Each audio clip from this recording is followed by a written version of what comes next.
नमस्कार दोस्तों, postal export गुरु channel में आप सभी का हार्दिक स्वागत है।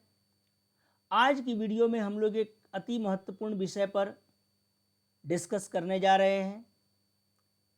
आज का विषय है एलयूटी के तहत एक्सपोर्ट कैसे करें या ये 0.1% आईजीएसटी पेमेंट पर एक्सपोर्ट किस तरीके से किया जाए। दोस्तों, आप सभी से अनुरोध है कि इस चैनल को सब्सक्राइब कर लें ताकि मेरे आने वाले इसी प्रकार के महत्वपूर्ण विषयों पर जो वीडियो है उसका ऑटो नोटिफिकेशन आपको मिल सके। सबसे पहले हम लोग ये देखते हैं कि मर्चेंट एक्सपोर्टर किसे कहा जाता है। दोस्तों, मर्चेंट एक्सपोर्टर का अर्थ है कि यदि कोई व्यक्ति डोमेस्टिक लेवल पर प्रोडक्ट की खरीद करता है और प्रोडक्ट खरीदने के बाद उसे एक्सपोर्ट कर देता है। दोस्तों, मर्चेंट एक्सपोर्टर जब डोमेस्टिक लेवल पर किसी से प्रोडक्ट खरीदता है तो उसे सप्लायर बोला जाता है। अर्थात सप्लायर इस शर्त पर वस्तु की सप्लाई करता है कि मर्चेंट एक्सपोर्टर इसे 90 दिनों के अंदर एक्सपोर्ट कर देगा। दोस्तों, जो सप्लायर है वो मर्चेंट एक्सपोर्टर से आईजीएसटी की कॉपी, एलयूटी की कॉपी लेता है और साथ ही एक डिक्लेरेशन लेता है जिसमें ये बात मेंशन होता है कि यदि 90 डेज के अंदर मर्चेंट एक्सपोर्टर एक्सपोर्ट नहीं करता तो इन परिस्थितियों में वह आईजीएसटी के बचे हुए अमाउंट और 18% की दर से इंटरेस्ट का भुगतान करेगा। इंटरेस्ट के लिए जो अवधि होती है दोस्तों, वो इनवॉइस जारी करने की तिथि से लेकर और पेमेंट करने की तिथि तक की जाती है। दोस्तों,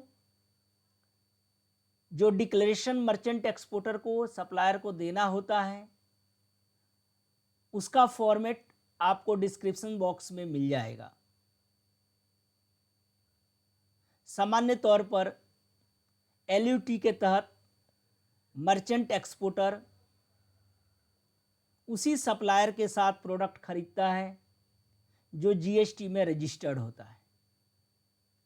सप्लायर जो है वह इनवॉइस के ऊपर मर्चेंट एक्सपोर्टर का जीएसटीआईएन और एलयूटी नंबर मेंशन करता है। साथ ही साथ इनवॉइस पर यह भी उल्लेख होता है कि ये जो सप्लाई की जा रही है for the purpose of export under LUT. दोस्तों, सप्लायर जो है वह मर्चेंट एक्सपोर्टर से या तो बैंक गारंटी लेता है या उससे एक निश्चित रकम एडवांस में अपने पास लेकर रखता है, जो या तो पोस्ट डेटेड चेक के रूप में हो सकता है या सप्लायर जो है वो मर्चेंट एक्सपोर्टर का एक अलग से अकाउंट अपने पास मेंटेन कर सकता है।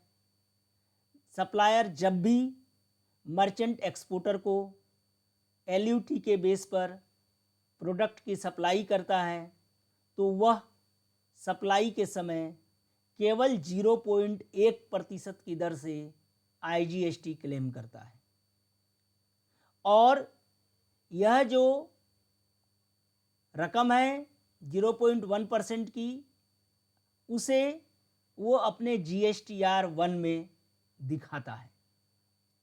GSTR-1 जब वो फाइल कर रहा होता है तो वह उसमें मर्चेंट एक्सपोर्टर का जीएसटीआईएन और एलयूटी नंबर का उल्लेख करता है।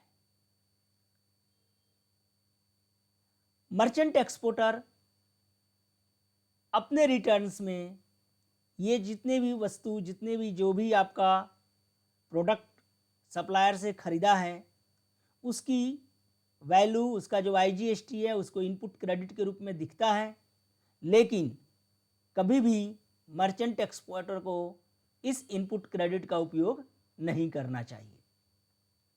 साथ ही GSTR 2B के अंदर या GSTR 2A के अंदर जो आपके मर्चेंट एक्सपोर्टर हैं उनको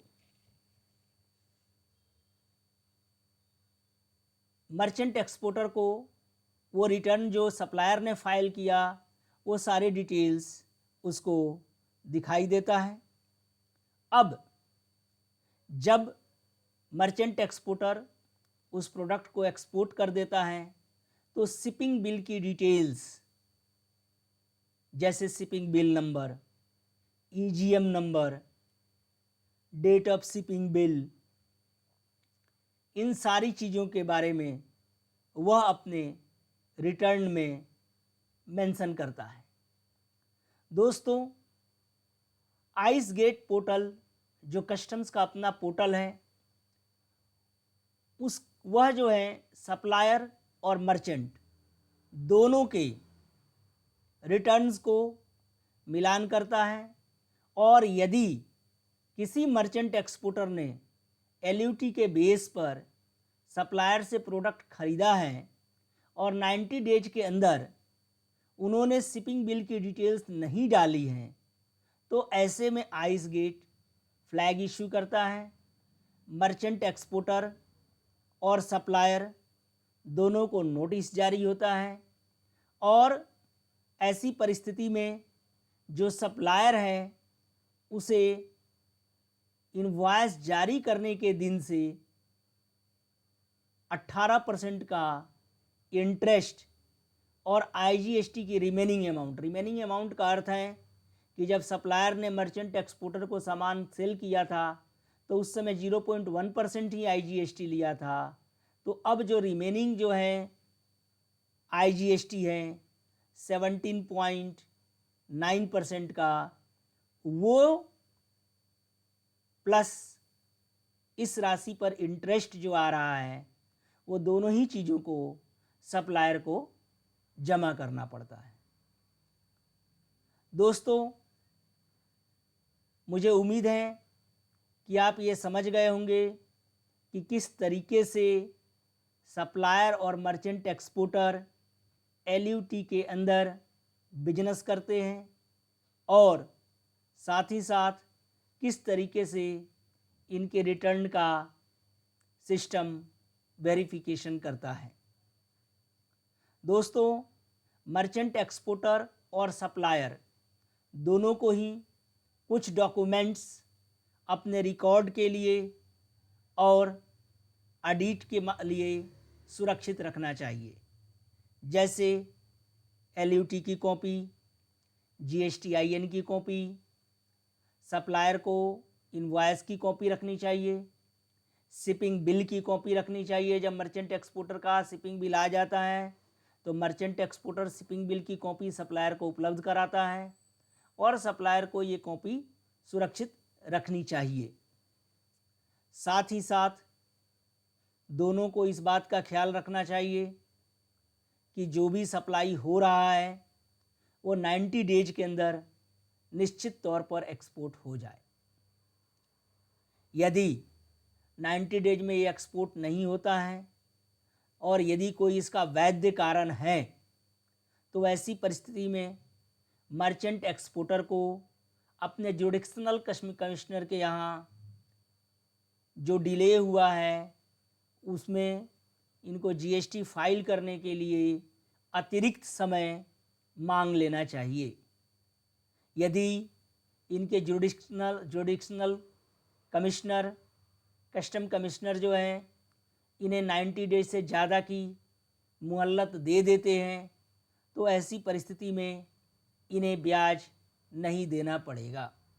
दोस्तों, ये जो 90 दिन से ज़्यादा होने के बाद जो डिले कंडोन करने के लिए एप्लीकेशन देना है, इसका पूरा प्रोसेस मैनुअल है।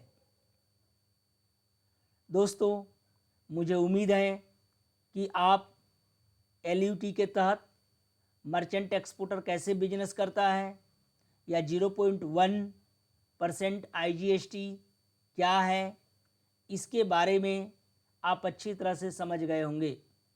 इस विषय के बारे में यदि आपका कोई भी प्रश्न है, डाउट है, तो आप कमेंट सेक्शन में मेंशन करें। आपके डाउट्स का निश्चित तौर पर समाधान किया जाएगा।